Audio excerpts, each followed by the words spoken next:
இயேசு கிறிஸ்துவின் நாமத்தினால் உங்களை வாழ்த்துகிறோம். இந்த நல்ல நாளிலே ஆண்டவருடைய வார்த்தையை நாம் பார்க்கலாம். வெளிப்படுத்தின விசேஷம் 7ஆம் அதிகாரம் 17ஆம் வசனம். தேவன் தாமே கண்ணீர் யாவையும் துடைப்பார். ஆம் பிரியமானவர்களே, இந்த காலை வேளையில ஆண்டவர் உங்களோட பேசுகிற வார்த்தையை நாம் பார்க்கலாம். இன்றைக்கு துக்கத்தோட கண்ணீரோட நீங்கள் இருக்கலாம். ஆண்டவர் சொல்றாரு, உன் கண்ணீர் யாவையும் நான் துடைப்பேன், உனக்காக யாவையும் நான் செய்து முடிப்பேன் என்று வேதம் சொல்லுகிறது. இன்றைக்கு உங்கள் வாழ்க்கையில் இருக்கிற கண்ணீரை யார் துடைக்க முடியும்?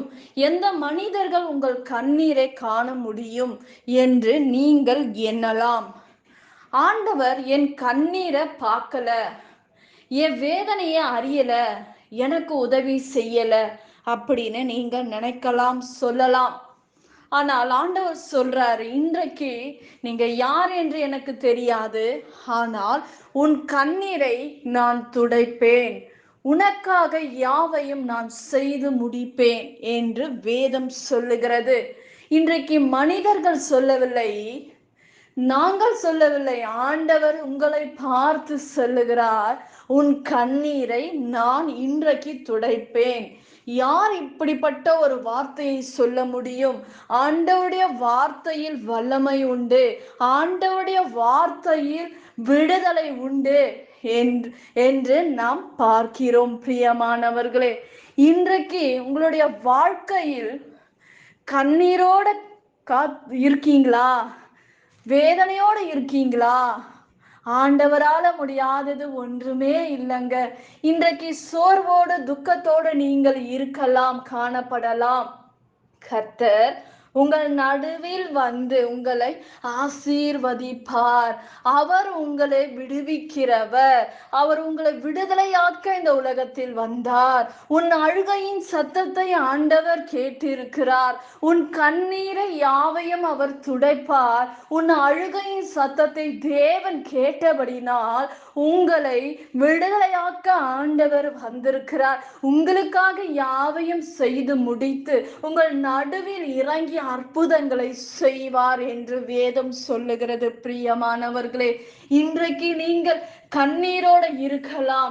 என் பலவீனங்களுக்காக நான் பாடுபடுகிறேன், நான் கண்ணீரோட இருக்கிறேன், என் பாடு மாறுமா, என் அவமானம் மாறுமா, என் நிந்தனை மாறுமா என்று வேதனையோடு இருக்கிற அருமையான தேவ பிள்ளையே, ஆண்டவர் சொல்றாரு, உன் கண்ணீரை நான் இன்றைக்கு துடைப்பேன், உன் வேதனையை நான் எல்லாவற்றையும் ஆண்டவர் அற்புதங்களை செய்வார். உங்களை பெயர் சொல்லி அழைத்த தேவன் உண்மை உள்ளவர். உங்களை உள்ள கையிலே ஆண்டவர் வரைந்திருக்கிறார். இன்றைக்கு உங்கள் வாழ்க்கையை ஆண்டவருக்கு ஒப்பு கொடுங்க. இன்றைக்கு கண்ணீரோட விதைக்கிறீங்களா?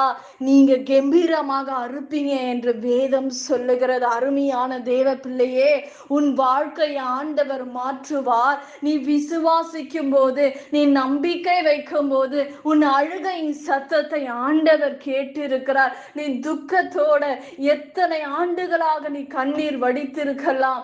என் வாழ்க்கை முடிந்தது, என் வாழ்க்கை என்னை விட்டு போய்விட்டது என்று சொல்லி வேதனையோடு இருக்கலாம். ஆண்டவர் சொல்லுகிறார், உன் துக்கம் சந்தோஷமாக மாறும், உன் கண்ணீரை யாவையும் என்னை ஆண்டவர் துடைப்பார், உங்களுக்கு எல்லாவற்றையும் திருப்பி கொடுப்பார் என்று நம்புங்கள். நிச்சயமாக ஆண்டவர் உங்கள் வாழ்க்கையை மாற்றுவார்.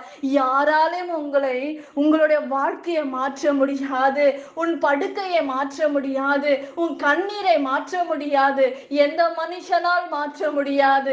ஆனால் உங்களையும் என்னையும் உருவாக்குன தேவன் மாத்திரம்தான் உன் கண்ணீரை மாற்ற முடியும், உன் சூழ்நிலையை மாற்ற முடியும், உன் படுக்கையை நீ எடுத்து நடக்க முடியும், எடுத்துக்கொண்டு நடக்க முடியும் என்று வேதம் சொல்லுகிறது. பிரியமானவர்களே, இன்றைக்கு யாராவது உங்களை ஏமாற்றி இருக்கலாம், பணத்து நிமித்தமாக உங்களை துக்கப்படுத்தி இருக்கலாம், உங்களை கைவிடப்பட்டவர்களாக நீங்கள் இருக்கலாம், நம்பி ஏமாந்து இருக்கலாம். ஆனால் ஆண்டவரை இன்றைக்கு நோக்கி பார்க்கும்போது உங்கள் அழுகையின் சத்தத்தை என் ஆண்டவர் கேட்டபடினால் உங்கள் கண்ணீரை ஆண்டவர் துடைப்பார் என்று வாக்கு பண்ணுகிறார். பிரியமானவர்களே, இன்றைக்கு உங்கள் கண்ணீரை ஆண்டவர் துடைக்கிறார். உன் அழுகையின் சத்தத்தை ஆண்டவர் கேட்டபடினால் உங்களுக்காக யாவையும் என் ஆண்டவர் இந்த நாட்களில் செய்து முடிப்பார். நாம் ஜெபிக்கலாம். பரலோகத்தில் வாசமாய் இருக்கிற அன்பின் பிதாவே, உங்க நாம மகிமைப்படுவதாக, உங்க ராஜ்யம் வருவதாக. ஏசப்பா, இந்த நேரத்தை உங்க கரத்துல ஒப்பு கொடுக்கிற ராஜா, இன்றைக்கு அழுகையோட கண்ணீரோட இருக்கிறவர்களோட வாழ்க்கையை மாற்றுங்கப்பா, மரண படுக்கையை மாற்றுங்கப்பா, சுகத்தை கட்டளடுங்க ராஜா, தேவைகளை சந்திங்கப்பா. ஆண்டவரே, இந்த நாள்ல பிறந்த நாள் காண்கிற பிள்ளைகளை ஆசீர்வதிங்க, திருமண நாளை காண்கிற பிள்ளைகளை ஆசீர்வதிங்க. ஆண்டவரே, உம்மை ஸ்தோத்தரிக்கிறோம்ப்பா, உம்மை துதிக்கிறோம் ராஜா. ஆண்டவரே, இந்த வார்த்தை நிமித்தமாக ஒவ்வொரு குடும்பங்களை ஆசீர்வதிங்க. கண்ணீர் மாறட்டும், நிந்தனை மாறட்டும், சுகம் வரட்டும். ஆண்டவரே, பண தேவைகளை சந்திப்பீராக. ஆண்டவரே, அவர்கள் கேட்கிற யாவையும் நீர் திருப்பி கொடுப்பீராக, விண்ணப்பத்துக்கு பதில் கொடுப்பீராக ராஜா. உங்க கரத்துல சகலவற்றையும் ஒப்பு கொடுக்கிற உங்க நாம மகிமைப்படுவதாக. இயேசுவின் நாமத்தில் வேண்டுகிறோம் ஜீவனுள்ள நல்ல பிதாவே, ஆமென். கர்த்தர் தாமே உங்களை ஆசீர்வதிப்பாராக. ஆமென்.